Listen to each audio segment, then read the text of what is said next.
지난 시간에 우리는 히브리서 기자가 이 편지를 받아보고 있는 독자들에 대해 탄식을 터뜨리는 것을 보았습니다. 자, 그 탄식의 이유를 오늘 말씀 바로 앞 5장 12절에서 이렇게 보여주고 있습니다. 때가 오래되었으므로 너희가 마땅히 선생이 되었을 터인데 너희가 다시 하나님의 말씀의 초보에 대하여 누구에게서 가르침을 받아야 할 처지이니 단단한 음식은 못 먹고 젖이나 먹어야 할 자가 되었도다. 자, 히브리서 기자는 이 편지를 받아보고 있는 독자들에게 너희가 예수님을 믿은 지가 시간이 이렇게 오래 되었는데 그렇다면 당연히 이 마땅이라고 얘기를 하고 있죠. 당연히 선생이 되어서야 할 무렵이 되었는데 너희의 현실을 보니까 아직도 이 말씀의 초보나 가르침을 받아야 할 형편없는, 영적으로 보면 갓난아기의 처지에 있구나. 이렇게 이야기할 수밖에 없는 게 이 히브리서를 받아보고 있는 독자들은 믿음 때문에 박해가 올 때 그 믿음을 아예 포기를 해버리려고 하는 이 배교의 유혹 아래 놓여 있다고 했었죠. 상황에 따라 가지고 믿음의 둥치까지 이렇게 흔들려 버린다는 것은 믿음의 기초조차도 제대로 단단하게 다져놓지를 못했다는 말입니다. 따라서 오늘 말씀은 이제 이와 같은 탄식을 자아낼 만한 이 성도들이 이제 여기에 머물지 말고 이와 같은 영적으로 형편없는 상태에, 갓난아기 상태에 머물지 말고 성장하고 성숙할 것을 강력하게 도전을 하고 있는 내용입니다. 자, 우선 1절 보시면 그러므로라고 말씀을 시작하고 있는데, 여기 그러므로라는 것은 때가 오래되어서 너희가 마땅히 선생이 되어야 하는데 아직도 어린아이에 불과한 상태이므로, 이런 말이죠. 따라서 이런 어린아이 상태에서 벗어나려면 계속 1절 이어보시면요, 그리스도의 도의 초보를 버려야 한다라고 말씀하고 있습니다. 그리스도의 도의 초보를 버려야 한다. 여러분, 영적인 성장과 성숙을 이루려면 먼저는 버려야 할 것이 있습니다. 그리스도의 도의 초보를 버려야 한다는 것입니다. 자, 참고로 여기에서 그 사람들이 종종 오해를 하게 되는 부분이 있는데, 버려야 한다라는 표현입니다. 여기 버려야 한다고 하니까 마치 그 불필요한 쓰레기를 버리듯이 아예 쓸모없어서 폐기 처분하는 것을 자꾸 떠올리는 분들이 있어요.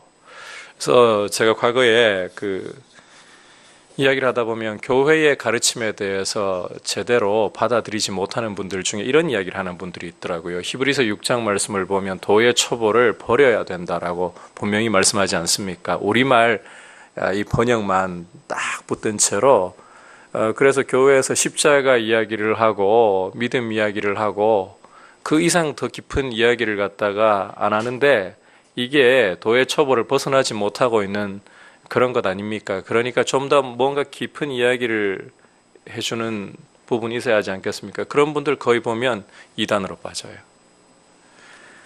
여러분, 여기에서는 버린다는 말이 쓸모없어서 폐기 처분한다 그런 뜻이 아닙니다.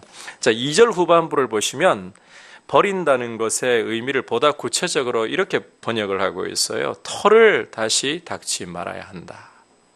털을 다시 닦지 말아야 한다. 조금만 더 쉽게 설명하자면 현재 머물러 있는 상태를 넘어서야 한다는 말이에요. 자, 예를 하나 들어서 설명을 해볼게요. 초등학교 수학 이야기를 잠깐만 좀 해볼게요. 여러분, 한 6학년쯤 되면 곱셈, 나눗셈은 물론이거니와 그 비례식이라는 것도 배워야 되거든요. 그까지 이 수준이 올라가야 돼요. 그런데 아직까지 6학년이 1 더하기 1은 2, 1 빼기 1은 0, 이게 헷갈려가지고 이걸 계속 지금 반복하고 있어요. 돌아서가지고 1 더하기 1, 2 곱하기 10은 고사하고 1 더하기 1 그러면 이게 2인지 3인지 막 헷갈려요. 히브리서를 받아보고 있는 독자들의 영적 상태가 비유익한데 이와 같다는 겁니다. 아직도 구원의 이 기초적인 문제에서 견고하지를 못하다는 거예요. 따라서 히브리서 기자는 이와 같이 아직까지 이 구원 문제의 기초에서 흔들리고 있는 이들이 이 문제에서 흔들리지 말고 이 기초 위에 단단히 서서 이것을 뛰어넘어서야 한다. 높아지면서 조금만 더 설명드릴게요. 여러분 6학년한테 그러면 1 더하기 1은 2, 1 빼기 1은 0, 이게 아예 필요 없는 지식인가요? 버려야 될 지식인가요? 아니죠. 이 기초 위에서 곱셈도 하고 나눗셈도 하고 비례식도 하고 이렇게 뭐 도형도 하고 이렇게 가야 되는 거잖아요. 이해하시겠죠? 버린다라는 게 쓸모없어서 폐기 처분해버린다. 구원에 관한 기초 지식은 이제 한번 배웠으면 됐다. 아예 쓰레기통에 던져버릴 일이고 우리는 그따위 가벼운 뭐 그런 교리를 붙들고 있어서는 안 된다. 그런 이야기를 하자는 게 아닙니다. 오히려 그와 같이 구원의 도리 위에, 기초적인 도리 위에 굳게 서서 더 깊은 진리의 지식으로 나아가자. 자, 그렇다면 우리가 이제 이 기초에 관한 내용을 잠깐 좀 봐야 돼요. 이걸 통해서 우리가 좀 살펴야 될 부분이 있어요. 1절 후반부에서 2절 보면 자, 그리스도의 도의 초보 내용을 이야기를 명시하고 있죠. 같이 보시면 죽은 행실을 회개함과 하나님께 대한 신앙과 세례들과 안수와 죽은 자의 부활과 영원한 심판에 관한 교훈이라고 말씀을 하고 있죠. 자, 여기 히브리서 기자가 방금 열거한 내용들을 보니까 예수님을 믿는 부분에 있어서 이 기초 없어서도 괜찮겠습니까? 이건 모르고서 예수님을 믿을 수 있겠습니까? 절대 그럴 수 없는 지식들을 지금 히브리서 기자가 정확하게 하나하나 다 짚고 있어요. 우리가 여기에서 믿음에 대한 부분을 잠깐만 좀 다루고 가야 돼요. 오늘 문맥 속에서 믿음에 대한 구체적인 다른 이야기 없어도 믿음에 대해서 이 부분 갖고 이야기를 좀 해야 돼요. 여러분, 믿음이라는 게 뭘 믿는지 구체적인 내용도 없이 그냥 막연히 믿습니다. 이 말을 외치는 게 아닙니다. 다시 이야기합니다. 믿음이라는 게 내가 무엇을 믿어야 할지 그 내용도 없이 그냥 믿습니다. 그냥 아멘 하는 게 아니라는 거예요. 여러분, 믿음에는 무엇을 믿는지가 반드시 따라야 되는 거예요. 무엇을 믿는지. 내가 뭘 믿는지도 모른 채, 그 내용도 모른 채 그냥 닥치고 믿으세요. 닥치고 믿습니다. 이것은 절대로 믿음이 아니에요, 여러분. 그것은 한마디로 그냥 공연불이에요. 닥치고 믿겠다. 뿐만 아니라 믿는 내용도 그 성격이 굉장히 중요합니다. 자신이 믿고 있는 그 내용 때문에 믿음이 결정이 되거든요. 예를 한번 들어볼게요. 이런 믿음을 갖고 있어요. 이런 믿음의 내용을 굳게 붙들고 있어요. 하나님은 사랑이시기 때문에 내가 어떤 죄를 짓든 하나님이 나를 버리실 리가 없고 그냥 마음대로 죄를 지어도 난 구원이 안전해. 자, 이런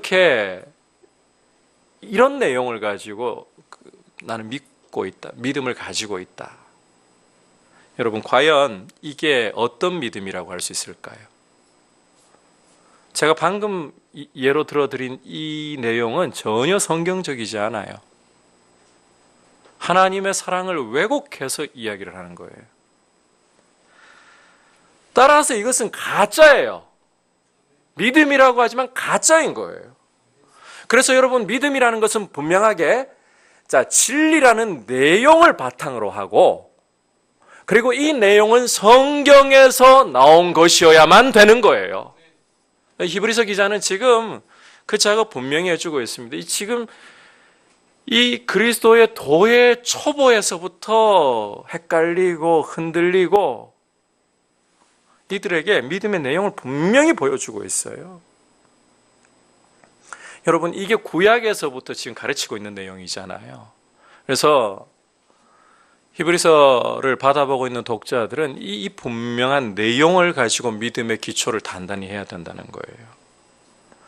만약에 성경에서 나온 것이 아니라면 아무리 여러분 뛰어난 경험이 있고 은사가 나타나고 또 전통이 따라준다 할지라도 그것은 똑바로 믿는 게 아닙니다. 교회는 전통을 믿는 것도 아니고요, 어떤 신비한 체험과 은사를 믿는 것도 아니고 성경을 믿는 거예요. 성경을.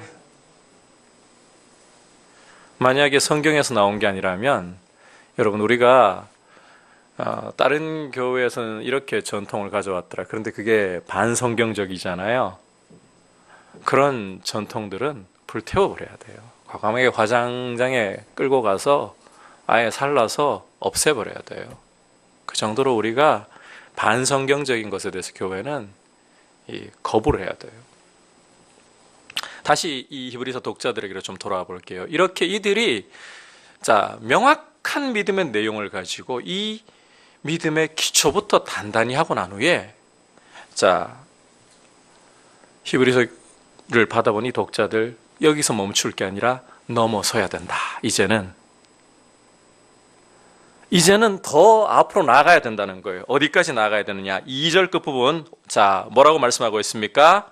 완전한 대로 나아갈지니라. 지금 히브리서를 받아보고 있는 독자들의 문제가 나아가지 않는 거.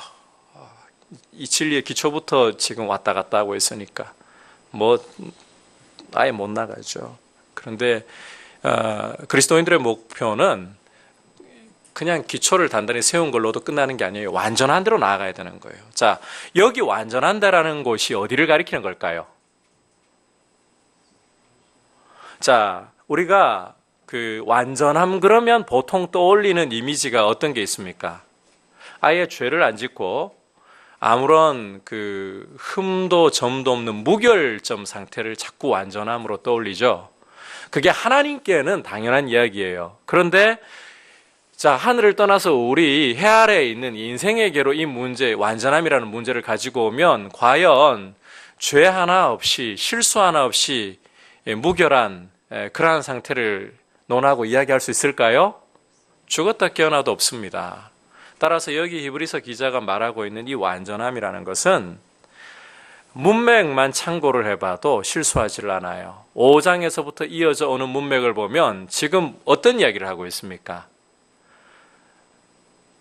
이 편지를 받아보고 있는 성도들이 영적으로 갓난아기 상태에서 장성한 분량으로 믿음에서 어른처럼 자라나지를 않는다는 거예요. 따라서 여기 완전함이라는 것은 바로 장성함, 성숙함을 가리키는 표현입니다. 여러분, 그리스도인들에게 있어서 장성한 자로 자라나는 거, 믿음이 성장하고 영적인 성숙을 이루는 것, 이것은 선택이 아니라 그리스도인의 도리이고 의무인 거예요. 여러분, 주님 안에서 계속해서 여러분들의 믿음이 자라나고 장성한 데까지 이르기를 축복합니다. 이제 사도 바울은 이와 같은 이 장성한 분량이라는 것을 예수 그리스도의 형상을 가장 많이 닮은 모습으로 이야기를 하고 있죠. 중요한 것은 이렇게 장성한 자로 자라나야 되는데, 장성한 자로 자라나기 위해서 어떻게 해야 되느냐? 우리 다시 한번 5장 13절로 돌아가 볼까요? 어린 아이 설명을 13절에서 하고 있는데, 어린 아이는 어떤 자라고 설명합니까? 의의 말씀을 경험하지 못했다. 그러니까 역으로 장성한 자는 어떤 사람이라는 건가요? 의의 말씀을 경험한 자라는 겁니다. 그것을 14절에서 그 다음 바로 구체적으로 또 설명을 하고 있는데, 장성한 자의 특징, 의의 말씀을 경험한 것의 특징은 말씀에 대해서 자신의 지각을 사용하고 그 결과 선과 악을 삶 속에서 분별할 수 있는, 그리고 그 선과 악을 따라서 실천하는 모습을 가리키고 있다는 거예요. 여러분, 다시 설명합니다. 장성한 자라는 것은 의의 말씀을 경험한 사람을 가리킵니다. 의의 말씀을 경험했다는 것은 14절에도 보여주는 것처럼 하나님의 말씀을 계속해서 가까이 하면서 지각이 연단되는 거예요. 그래서 우리의 삶 속에서 이게 똥인지 된장인지 구분도 안 되는 이런 게 아니라 하나님이 기뻐하시는 선한 것이고 악한 것이고 분별이 서는 거예요. 그리고 이 분별대로 순종하려고 하는 모습을 보이는 것. 이게 바로 의의 말씀을 경험한 모습이라는 겁니다. 결국 그리스도인에게 있어서 반드시 따라야 할, 장성하기 위해서 반드시 따라야 할 도리이자 의무는 성경을 읽고 공부하고 묵상하는 이런 태도라는 거예요. 여러분, 강단에서요, 성경을 읽으십시오. 성경을 공부하십시오. 성경을 묵상하십시오. 이것은 그냥 해도 좋고 안 해도 좋은 권유로만 생각하지 마십시오. 우리가 영적으로 예수 그리스도를 믿고 거듭나서 새 생명을 얻었다면 우리는 반드시 자라서 그리스도를 닮아가야 됩니다. 장성함에 이르러야 합니다. 이 과정에서 지금 히브리서 기자는 하나님의 의의 말씀을 경험하지 못하고서 어떻게 장성한 자가 될 수 있느냐. 이 하나님의 말씀을 통해 우리의 지각을 연단하고 선과 악을 분별하지 못하고서 어떻게 삶에서 죄와 싸울 수 있고 어떻게 삶에서 하나님이 기뻐하시는 거룩한 일을 할 수 있고 결국 여러분 성경을 읽고 공부하고 묵상하고 이것은 우리가 해도 좋고 안 해도 좋은 선택이 아니라 그리스도인으로서의 마땅한 도리라는 거예요. 여러분, 우리가 성경을 어떠한 책보다도 우리나라가 세계적으로 독서를 참 안 하는 편이거든요. 그러다 보니까 보면 요즘에 국조 한창 진행 중이잖아요. 국회 청문회 한참 진행 중인데 제가 국조를 좀 들여다보고 있었는데 그러다 보니까 이 인터넷에 글 하나 올라온 거 국조와 상관없이 올라온 것 중에 우연히 눈에 띄는 기사가 있어가지고 하나 딱 봤더니만 인문학에 관한 고전들 좀 읽자 이런 취지의 글이었는데 참 우리나라가 독서량이 세계적으로 부족한 편이에요. 좋은 책들을 읽으면 우리의 정신 세계가 풍부해지는 거 당연합니다. 그런데 여러분, 그 어떤 고전, 위대한 고전보다도 인간의 깊은 곳을 파내어 가지고 명작 중에 명작이다. 이보다 사람을 더 잘 나타내 보일 수 없다 하는 그런 명작들보다도 여러분 하나님의 말씀이야말로 가장 깊은, 왜? 하나님께로부터 왔으니까 이 말씀을 어떤 책보다도 사랑하고 이 말씀을 알아가고자 여러분 마음을 드리고 이 말씀을 가까이 할 수 있기를 축복합니다. 자, 그런데 또 이런 부담감을 느끼는 분들도 실제로 교회 안에 있을 수 있어요. 이 성경을 읽고 그냥 읽는 것까지는 그래도 좀 목사님 이해가 되는데 공부를 하려고 해보니까요, 저는 머리가 나빠서 그런지 도대체가 이 성경이 잘 이해가 안 돼요. 나한테는 이 성경 연구만큼은 불가능한 일인 것 같아요. 또 이렇게 말씀하는 분들 저희 교회는 아직까지는 못 만나가지고 감사한데 성경이 목회자들이 연구하고 가르치는 책 아닌가요? 우리 같은 평신도가 어떻게 감히. 자, 그런데 여러분 성경 자체의 진수를 보면 성경 66권 가운데 어디를 보아도 머리가 똑똑해야, 이해력이 좋아야 이 성경을 알 수 있다. 아니면 성도 아닌 목회자만이 이 성경을 연구할 수 있다. 그렇게 말씀하고 있는 곳 아무 데도 없어요. 유대인들이 가장 중요하게 자녀들에게 가르치는 레마, 제가 레마가 아니 쉐키나, 왜 이러나 오늘따라 새끼나가 쉐마. 네, 쉐마.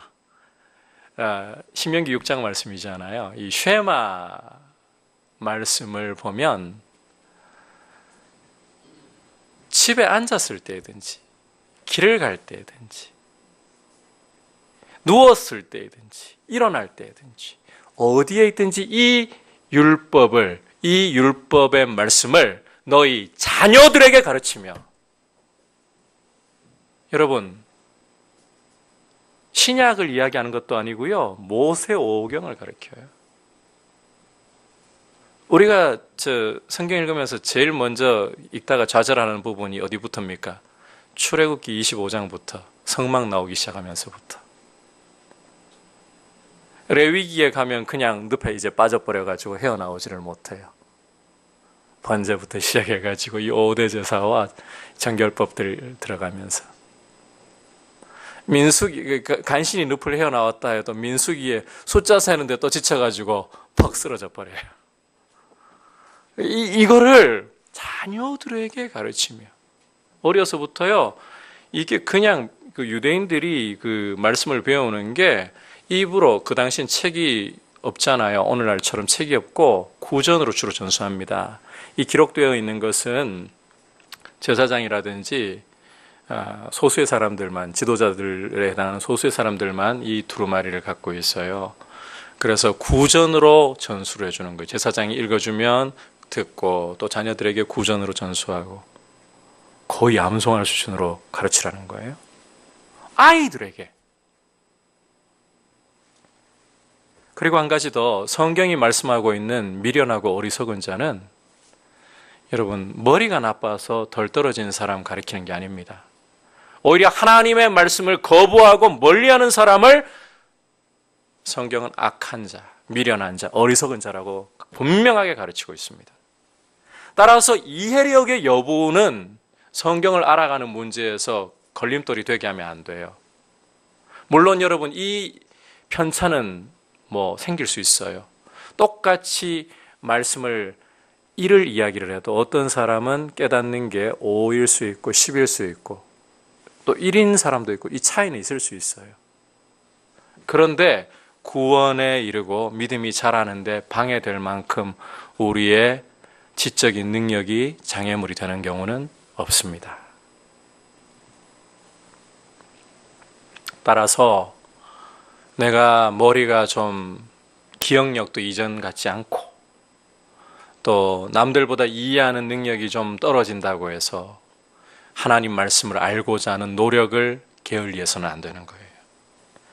장성한 자가 되는 것은 우리의 어떤 실력과 이해의 차원이 아닌 거예요. 우리는 도리를 다하면 되는 겁니다. 앞서 우리가 3장 4장을 통해서, 히브리서 3장 4장을 통해서 분명히 보았던 것은 성도는 게으르지 않고 오늘이라고 하는 동안에 서로 권면하면서 이 하나님의 말씀을 알아가고 이 말씀의 믿음을 결합하는 일을 부지런히 행해야 된다. 여기에는 지적인 능력, 실력 전혀 이야기하지 않습니다. 우리는 태도가 중요한 거예요. 하나님의 말씀을 어떻게 생각하고 이 하나님의 말씀을 어떻게 대할 것인가. 우리의 도리는 하나님의 말씀이기 때문에, 이것이 생명의 말씀이기 때문에 이 말씀을 부지런히 읽고 이 말씀을 공부하고자 노력하고 이 말씀대로 순종하고자, 깨닫게 해주신 대로 순종하고자 그렇게 힘쓰는 것뿐이에요. 이와 같은 도리를 행하고 있을 때에 3절 우리 같이 한번 읽어볼까요? 시작. 하나님께서 허락하시면 우리가 이것을 하리라. 이것을 하리라는 게 뭘까요? 장성한 대로 나아가는 것을 가리키는 거예요. 온전한 대로 나아가는 것.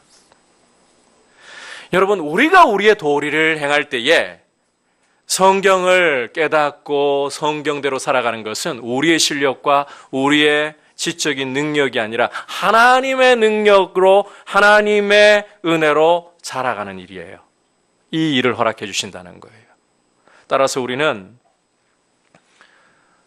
하나님의 말씀을 알고자 부지런히 힘쓰고 우리의 시간과 노력을 들여서 하나님의 말씀 앞에 순종하기를 힘쓰는 도리를 다하는 것, 좋은 태도를 가지는 것.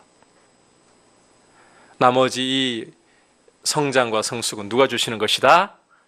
내가 하는 것 같은데 사실은 하나님이 주시는 것이다. 그래서 여러분이 영적으로 자라갈 때에 돌아보면서 이제 역으로 한번 여쭤볼게요. 내가 열심히 성경 읽고 기도해가지고 이만큼 성장했다, 성숙했다? 아니죠. 이거 여러분, 성경을 깨닫는 것은 사실은 우리의 실력, 우리의 능력 아니에요. 왜냐하면 고린도전서 2장 9절 우리 잠깐만 한번 좀 찾아볼까요? 고린도전서 2장 9절 한번 가볼게요.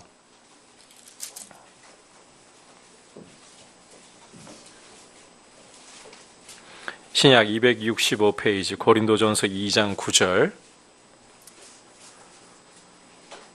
같이 읽어보겠습니다. 2장 9절 시작.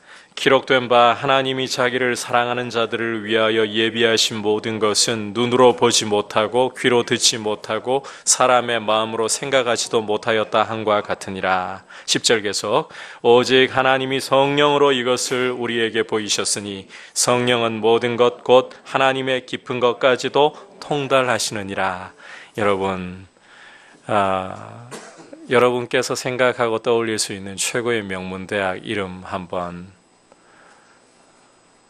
여러분이 지금 머릿속에, 마음속에 둬보십시오. 그런 대학을 나오면 성경을 잘 깨닫고 이 말씀대로 순종할 수 있을까요? 불가능합니다. 성경이 열리는 것은 우리의 노력으로 되는 게 아닙니다. 원래 성경은 기본적으로 세상 지혜에 대해서 닫혀 있는 책입니다. 그래서 사도 바울이 하나님이 자기를 사랑하는 자들을 위하여 예비하신 모든 것, 그 가운데 가장 핵심이 성경이라고 해도 과언이 아니에요. 눈으로 보지 못하고 귀로 듣지 못하고 사람의 마음으로 생각하지도 못하였다. 우리 한국 신학계에서 성경 전권 주석한 참 귀한 학자 중에 한 분으로 박윤선 박사님을 들 수가 있어요. 이 박윤선 박사님에 대해서 저는 이분을 직접 뵐 세대도 아니고, 그런데 우리 선배님들, 목회 선배님들의 이제 이야기를 들어보면 이분이 이제 주석을 쓸 당시에 그러셨다 해요. 이분이 보면 목사로서는 좀 약점을 갖고 있는 게 이 언변이 안 좋으셨다 하더라고요. 좀 말이 어눌하셔가지고 설교할 때도 보면 사람들한테 유창하게 설교를 잘 못하셨대요. 이분이 한국 이 교회사에서 가장 큰 남긴 업적 중에 하나가 바로 이 박윤선 주석이라고 해도 과언이 아닐 텐데, 이분이 주석을 할 때 막힐 때마다 학자거든요. 대학자예요. 한국 신학계에서는. 이분이 어떻게 했는가 하면 나무 밑에 가가지고 하나님께 부르짖으면서 이 부분 뜻이 뭐냐고. 여러분, 성경은 우리 지식이 뛰어나다고 열 수 있는 책이 아닙니다. 오직 성령께서, 하나님의 깊은 것도 통달하시는 성령께서 열어주실 때 우리의 지식은 부족해도, 우리의 이해는 부족해도 우리가 구원에서 자라날 수 있도록, 장성한 자로 갈 수 있도록 하나님이 분명히 열어주시고 이 은혜 주시는 줄 믿습니다. 그래서 우리는 이 말씀을 사랑하고 이 말씀을 알기를 사모하고 이 말씀대로 순종하기를 사모하고 좋은 태도를 가지고 지치지 않고 이 말씀대로 내 삶을 비추어 보고, 우리 교회도 마찬가지예요. 여러분, 제가 하나님께서 이 교회 감독으로 세우셔서 교회 전체를 돌아보고 있지만 여러분들께서도 저도 부족한 한 사람이고 여러분들과 함께 이 교회를 돌아볼 부분이 있는데요. 제가 놓치고 있는 부분이 있다면 여러분이 말씀을 읽으면서 우리 교회에 이런 부분들이 필요하지 않습니까? 우리가 이런 부분에서는 부족하지 않습니까? 우리 다른 교회가 하니까 그게 아니라 성경이 이 부분을 말씀하고 있는데, 그러면 우리는 순종해서 하면 돼요. 돈이 없어도 하면 돼요. 그때는 사람이 부족합니까? 아니요, 하면 돼요. 능력이 부족합니까? 괜찮아요. 하면 돼요. 왜? 어디서 나왔기 때문에? 하나님 말씀에서 나오니까 그렇게 가는 거예요. 여러분, 이와 같이 하나님 말씀을 가까이 하는 좋은 태도를 가지는 가운데 성령께서 말씀을 열어주시고 깨닫게 하시고 장성함으로 나아가는 이 귀한 은혜를 이 자리에 있는 모든 분들 한 분 한 분에게 다 주시기를 주의 이름으로 축복합니다. 우리 같이 말씀을 생각하면서 기도하는 시간 갖도록 합시다.